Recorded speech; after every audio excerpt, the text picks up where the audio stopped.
Olá pessoal, este é o nosso vídeo introdutório da nossa oficina culinária de número 4, que tem como título Sabor e Nutrição na Refeição.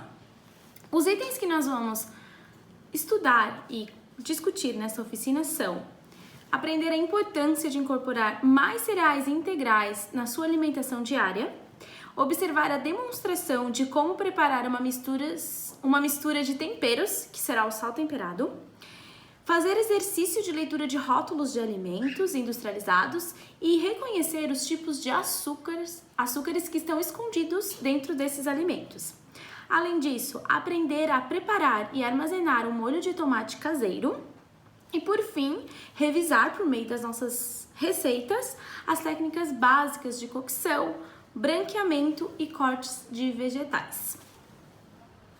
Com relação ao item número 1 desta oficina, que é aprender a importância de incorporar mais cereais integrais na alimentação diária, nós aqui vamos discutir um pouco sobre a importância das fibras na nossa alimentação diária, principalmente da importância das fibras para um indivíduo com diabetes mellitus tipo 2. Na apostila de vocês, terá descrito tudo o que eu vou falar, mas nós vamos revisar nesse vídeo. Existem dois tipos de fibras, que são as solúveis e as insolúveis. As fibras solúveis são aquelas que absorvem a água e formam um gel no seu intestino. As insolúveis, elas também absorvem água e auxiliam no trânsito intestinal. Então, qual é a importância das fibras para o nosso organismo?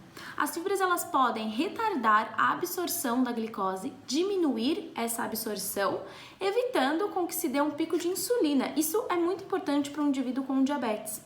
Além disso, as fibras podem reduzir a absorção de gorduras, o que pode auxiliar no controle de colesterol e triglicerídeo. Além disso, as fibras são essenciais para o trânsito intestinal, ou seja, para quem tem constipação e também para quem não tem, para que se evite. As fibras ainda são extremamente importantes para a saúde de um modo geral, pois existem substâncias nas fibras que servem de alimentos para as células do nosso intestino. Essas células intestinais são importantíssimas, por exemplo, para a formação de células do sistema imunológico. Então, quanto mais saudável o nosso intestino, melhor o nosso sistema imunológico. Consequentemente, a fibra pode ajudar nesse processo, né? As fibras solúveis, lembrando, elas estão presentes em aveia, leguminosas, frutas, e as fibras insolúveis, principalmente nas cascas das frutas e vegetais, certo? A recomendação diária de fibra para um indivíduo adulto é de 25 gramas. Aqui na apostilinha nós temos alguns exemplos de quantidade de fibras presentes em alguns alimentos. Por exemplo, uma maçã com casca terá 3 gramas de fibras. Meia xícara de brócolis cozido, 2 gramas de fibra. Um tomate médio, 2 gramas. Uma xícara de alface, 1 grama de fibra. E uma concha média de feijão cozido, 3 gramas de fibras. Com relação ao item 2 da nossa oficina, que é observar a demonstração de como preparar um sal temperado, eu vou fazer um vídeo mostrando como preparar esse sal temperado. O objetivo deste sal é também estimular o consumo de ervas e temperos diferentes. Lá na apostilinha de vocês, nós temos uma listinha de temperos que para vocês variarem, e ali nessa listinha tem também a melhor utilização desses temperos. Muitos desses temperos nós já utilizamos, como cominho, canela, manjericão, mas tem alguns que não são muito utilizados, mas que podem dar um sabor muito interessante para as nossas refeições, né? Por exemplo, o gengibre, ele tem um sabor refrescante, picante e também doce. Ele seria muito interessante em frango, frutos do mar, refogados e produtos de panificação. Um outro exemplo é o alecrim. Ele é levemente amargo e aromático. Ele seria muito interessante em carnes brancas como cordeiro, frango, porco, além de pães e batatas. Temos diversos outros temperos nessa listinha. É importante que vocês deem uma olhada e tentem incorporar temperos novos na refeição de vocês, certo? Logo mais nós teremos o videozinho do sal temperado. O outro item da nossa oficina se refere à leitura de rótulos de alimentos industrializados. Qual a importância de se ler um rótulo de um alimento antes de comprá-lo? Nós já discutimos um pouco sobre esse assunto nas oficinas anteriores, presenciais, mas é sempre importante destacar porque isso faz muita diferença na saúde. É importante que nós comparamos os rótulos dos alimentos, assim nós podemos fazer escolhas melhores, pois de um produto a outro tem muita diferença com relação aos ingredientes. É importante sempre optar por aquele produto que tiver menos ingredientes na sua composição. Quanto menos ingredientes e mais puro for, mais saudável é este produto, certo? É muito importante prestar muita atenção na questão do açúcar, pois há diversos alimentos que contêm açúcar e que as pessoas não imaginam que tem açúcar. Por exemplo, carnes congeladas temperadas. Existem pacotes de carnes de porco já embaladas, frango já embalado. Essas carnes, elas contêm açúcar, porque o açúcar ele é um conservante. Outro exemplo são os embutidos, presunto, salsicha, bacon, muitos contêm açúcar. Molhos como mostarda, ketchup, todos esses alimentos, observem, são salgados, né? Então, a maioria das pessoas não imagina que irá conter açúcar nesses rótulos, nesses produtos, né? O que deve se tomar muito cuidado, principalmente para vocês que possuem diabetes. Algo muito importante de se pensar, lá na apostila de vocês, nós trouxemos uma lista de nomenclaturas do açúcar. Existem algumas nomenclaturas para o açúcar que são mais conhecidas, como por exemplo, açúcar, açúcar branco, melado, glicose, caldo de cana, mas existem alguns nomes que as pessoas não imaginam que são açúcar. Por exemplo, maltose, os xaropes, a maltodextrina é um açúcar, a frutose, claro, néctares, a glicose de milho, cristais de cana, lactose é um açúcar, açúcar invertido, o xarope de malte, sacarose, xarope de Bordeaux, os sucos concentrados de frutas, tudo isso representa açúcar. Então, sempre é importante observar. Deem uma olhada na apostila de vocês, deem uma estudada nesses nomes que tem o açúcar e prestem atenção quando forem comprar novos produtos no supermercado, certo? Os açúcares naturais são aqueles que já vêm no alimento, né? Uma fruta, por exemplo, é fonte de açúcar natural. Mas mesmo o açúcar natural, ele deve ser consumido com moderação por indivíduos com diabetes tipo 2. O açúcar natural, como por exemplo a frutose, deve estar sempre associado a um alimento que reduz a absorção desse açúcar. Por exemplo, associar uma fruta com uma fibra, associar um açúcar da frutose com uma proteína ou uma gordura, é sempre muito importante, certo? Lembrando que o adequado é consumir as frutas com bagaço e casca sempre, por causa das fibras que nós já havíamos falado anteriormente. Todos esses açúcares que têm uma nomenclatura diferente são aqueles açúcares de adição. Os açúcares de adição, eles são adicionados, né, como o nome já diz, nos alimentos para outros fins. Sabor, conservação, e eles não estão presentes naturalmente nos alimentos, portanto, eles são artificiais, certo?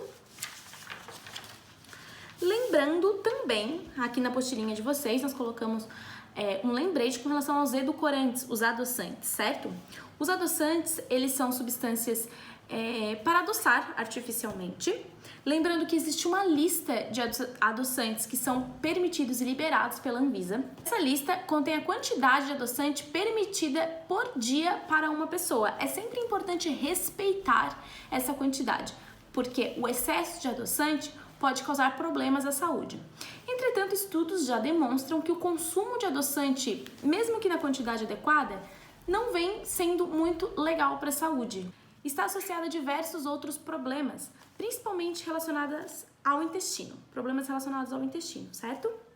Edulcorantes, eles não são estimulados, né? O nosso objetivo não é estimular o consumo dele. Mas, se você for consumir o adoçante, é necessário que você observe o melhor adoçante e consuma na quantidade adequada. O outro item da nossa oficina é preparar e armazenar um molho de tomate caseiro. O mais interessante dessa receita é que você compare os ingredientes que nós vamos utilizar no molho de tomate caseiro com um rótulo de um molho de tomate que você tem em casa e que você comprou, um molho de tomate industrializado. E você vai perceber que não precisa de muitos ingredientes para fazer um molho de tomate super gostoso e nutritivo, certo? Esse molho de tomate que nós vamos preparar, ele pode ser armazenado por até 5 dias na geladeira e congelado por até 6 meses. Então ele tem uma ótima durabilidade e ele é super saudável porque ele contém poucos ingredientes. Bom, agora eu vou repassar as receitas que nós vamos preparar hoje. A primeira receita será o molho de tomate caseiro. Como eu acabei de falar, esse molho de tomate ele é super legal porque ele tem poucos ingredientes, ele fica super saboroso e ele pode ser armazenado por bastante tempo, 6 meses congelado e 5 dias na geladeira. Compare o molho de tomate que nós vamos preparar, os ingredientes dele, com algum molho de tomate industrializado que você tenha em casa. A nossa próxima receita será a almôndega assada. Aqui nós vamos demonstrar como preparar uma almôndega sem que ela seja frita, imersa em óleo. Essa base de almôndega, você pode fazer hambúrguer com ela, né? Você só vai mudar o formato, selar na frigideira e terminar de assar no forno. Então essa mesma base de carne temperada você pode usar para hambúrguer. A nossa próxima receita será a abobrinha em tiras. O objetivo desta receita é substituir o macarrão, que é um produto com alto índice glicêmico, por abobrinha em tiras. Nós vamos ensinar a fazer uma abobrinha em tiras de um modo com que ela não libere água e fique realmente com uma textura legal, parecendo um macarrão.